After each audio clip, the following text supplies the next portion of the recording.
Hello friends, मेरे YouTube channel English वे में आप सभी का स्वागत है।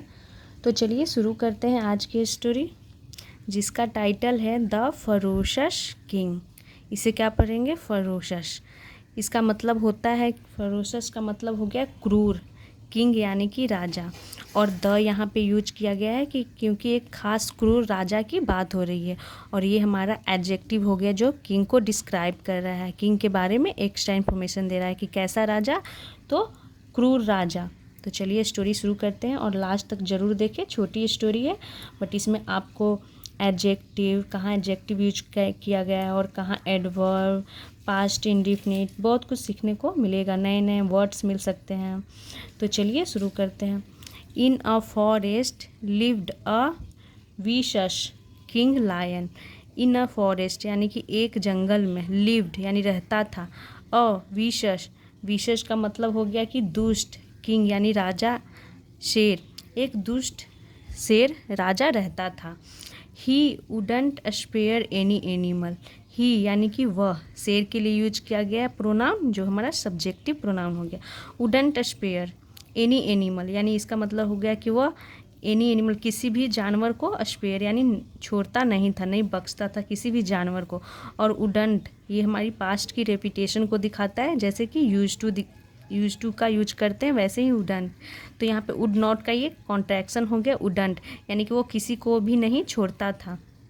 ही किल्ड यानी कि वह, किल्ड मार देता था, देम उन्हें, फॉर फूड यानी कि भोजन के लिए, और या just for the sake of pleasure यानी कि वह फूड के लिए यानी भोजन के लिए उन्हें क्या कर देता था? मार देता था, या केवल the shake of pleasure, shake of pleasure का मतलब हो गया कि आनंद के लिए, मज़े के लिए वो मार देता था, या भोजन के लिए मारता था या फिर ऐसे ही मज़े के लिए उन्हें मार देता था। ऑल द एनिमल्स यानी कि सभी जानवर, वर यानी थे, स्केयर्ड ऑफ हिम यानी कि उससे डरते थे। टू स्टॉप हिज ब्रूटैलिटी यानी कि टू स्टॉप रोकने के लिए, हिज यानी कि उसकी, ब्रूटैलिटी, तो ब्रूटैलिटी का मतलब हो गया निर्दयता, कठोरता, उसकी कठोरता को रोकने के लिए। एन ईगल यानी कि एक बाज। डिसाइडेड, डिसाइडेड यानी कि तय किया, निर्णय लिया, तो डिसाइड का सेकंड फॉर्म डिसाइडेड हो गया। चूँकि स्टोरी मोस्टली पास्ट में होती है तो इसमें आपको पास्ट इंडिफिनिट का बहुत सारा यूज़ देखने को मिलेगा। एन ईगल यानी कि एक बाज या फिर गरुड़ बोल सकते हैं। डिसाइडेड यानी कि तय किया। To teach him a lesson, तो हिम किसके लिए यूज किया गया? शेर के लिए। और टीच अ लेसन का मतलब होता है सबक सिखाना। तो क्या तय किया एक ईगल ने? तो उसे सबक सिखाने के लिए, किसे? शेर को। 10 इस प्रकार, 1 नून यानी कि एक दोपहर, he went to king lion. He went यानी ही किसके लिए प्रोनाउन यूज किया गया है? तो उस गरुड़ के लिए। वेंट टू यानी गया, कहाँ गया? तो किंग लायन यानी कि राजा शेर के पास। एंड टोल्ड हिम, और टोल्ड हिम यानी कि उससे कहा, तो टेल की सेकेंड फॉर्म टोल्ड हो गई, और हिम यानी यहाँ पे लायन के लिए यूज किया गया है कि उसने लायन से कहा। There is a lion in our habitat यानी देयर, देयर यहाँ पे as a introductory word use किया गया है जब सेंटेंस में हमारा कोई सब्जेक्ट ना हो। जब ऐसे सेंटेंस हो कि एक शेर है तो हम there as a subject use करते हैं। देयर इज अ लायन यानी कि एक शेर है। इन आवर हैबिटेट यानी कि हमारे निवास स्थान पे, इसका मतलब हो गया कि निवास स्थान यानी कि रहने के स्थान पे। हु यानी कि जो, कॉल्स हिमसेल्फ द किंग यानी कि जो, कॉल्स बुलाता है, हिमसेल्फ यानी खुद को, द किंग यानी शेर। तो हमारे एक निवास स्थान पे एक शेर है जो खुद को किंग बताता है। किसने कहा? ईगल ने कहा। किससे? लायन से। किंग लायन ग्राउल्ड, जो किंग लायन था शेर, ग्राउल्ड यानी कि गुर्राया। हाउ डेयर यानी कि हिम्मत कैसे हुई। नो वन यानी कि कोई भी नहीं। Deserves to be a king other than me, इसका मतलब क्या? कोई भी नहीं डिजर्व्स यानी कि कोई नहीं हकदार है। टू बी यानी बनने का, अ किंग यानी कि एक राजा, अदर यानी कि दूसरा, दैन मी यानी मेरे अलावा। इसका मतलब हो गया कि कोई भी नहीं हकदार है मेरे अलावा राजा बनने का। टेक मी यानी कि मुझे ले चलो, टू हिम यानी कि उसके पास। I will show him my strength, इसका मतलब हो गया आई विल शो हिम यानी उसे, मैं उसे शो करूँगा यानी दिखाऊंगा। माई स्ट्रेंथ का मतलब हो गया कि अपनी ताकत, स्ट्रेंथ यानी कि ताकत, मैं उसे अपनी ताकत दिखाऊंगा। द ईगल यानी कि जो ईगल था, तो द का यूज किया गया है क्योंकि उस ईगल की बात हो रही है इस स्टोरी में, एक खास ईगल की बात हो रही है जो इस स्टोरी में है, तो इसीलिए यहाँ पे द का यूज किया गया। यानी कि द ईगल टुक, यानी कि वह ईगल यानी बाज टुक ले गया, टेक की सेकेंड फॉर्म यहाँ टुक हो गया, और यहाँ पर आपने देखा था टेक, और यहाँ हो गया टुक, यानी टुक द किंग, यानी कहाँ ले गया, तो टुक द किंग राजा को ले गया to the top of the hill, कहाँ ले गया, तो the top of the hill का मतलब हो गया पहाड़ी के टॉप पे यानी कि ऊंचाई पे सबसे ले गया।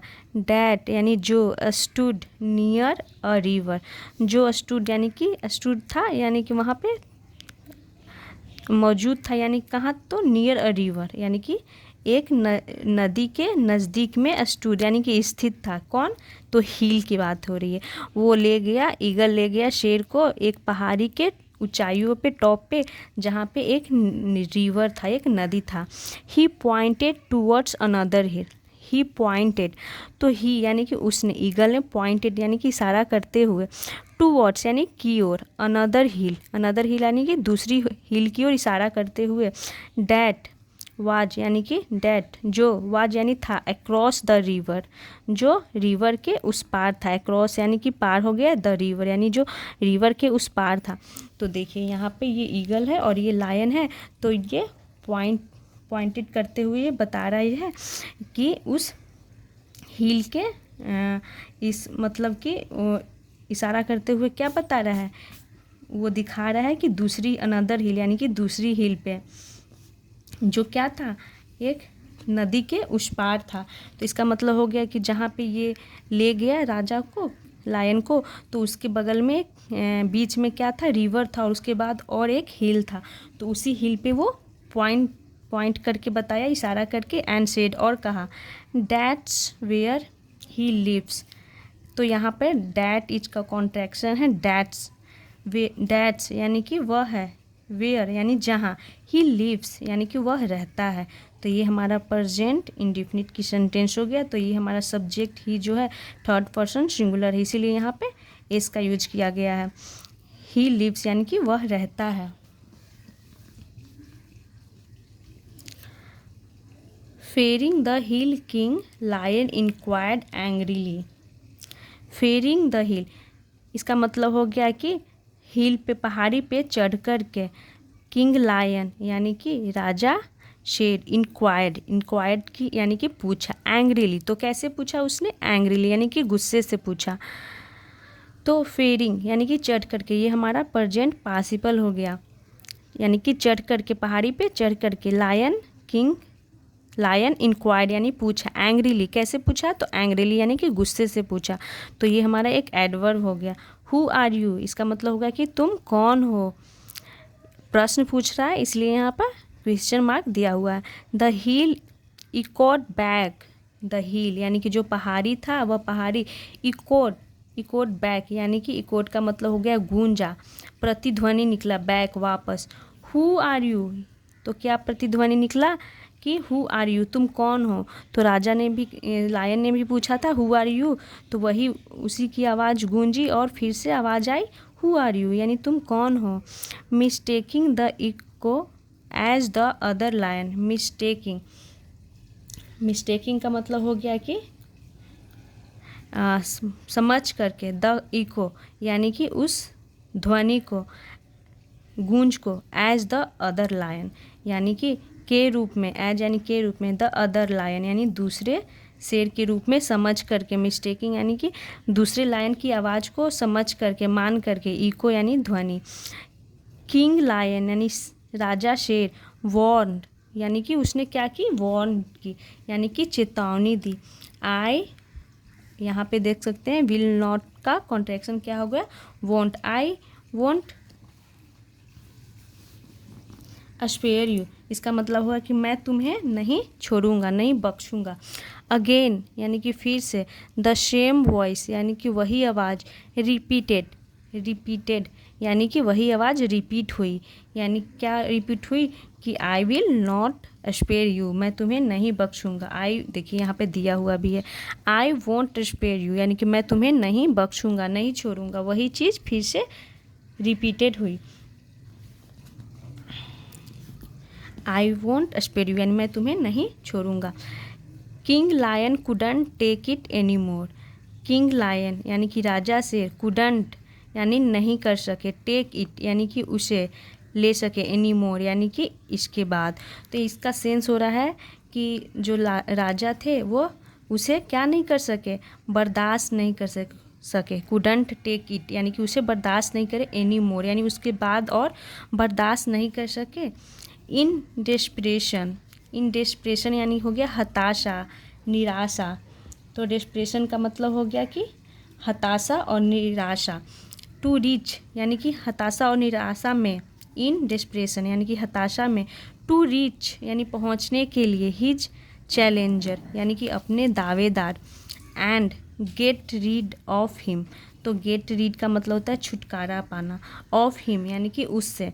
तो हताशा में और उसे छुटकारा पाने के लिए और अपने चैलेंजर, जो चैलेंजर उससे, जो उसे लगा था कि जो चैलेंज कर रहा है मुझसे, तो उससे छुटकारा पाने के लिए ही जम्प्ड, ही किसके लिए यूज किया गया यहाँ पे, शेर के लिए, यानी कि वह जम्प्ड यानी कि जम्प्ड ऑफ यानी कि वह उछल गया, द हिल यानी कि उस हिल से, एंड ड्राउंड और डूब गया, इन द रिवर, कहाँ डूब गया, तो इन द रिवर यानी नदी में, बिलो, बिलो यानी कि नीचे जो नदी थी पहाड़ी के नीचे, तो उसमें वो डूब गया। और जम्प्ड ऑफ यानी कि उछल करके वो वहाँ से, उस सतह से, पहाड़ी से अलग हो गया, इसीलिए यहाँ पे ऑफ का यूज किया गया है, jumped of in the river below यानी कि नीचे वो नदी में क्या हो गया, ड्राउंड यानी डूब गया।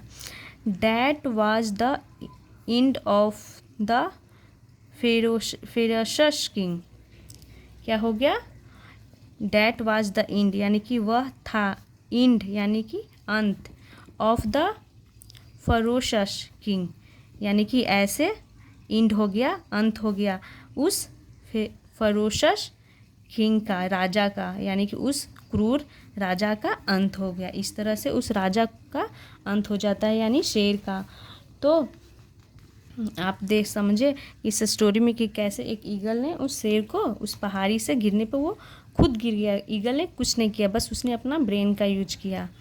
तो ये स्टोरी आई होप आप लोग पहले भी बचपन में हम लोग सुन चुके हैं, बट इसमें कुछ कुछ नए वर्ड्स हैं, तो आप हमने आज इसे इंग्लिश में पढ़ा। तो आई होप आप लोगों ने ज़रूर कुछ ना कुछ नया सीखा होगा इस स्टोरी के ज़रिए।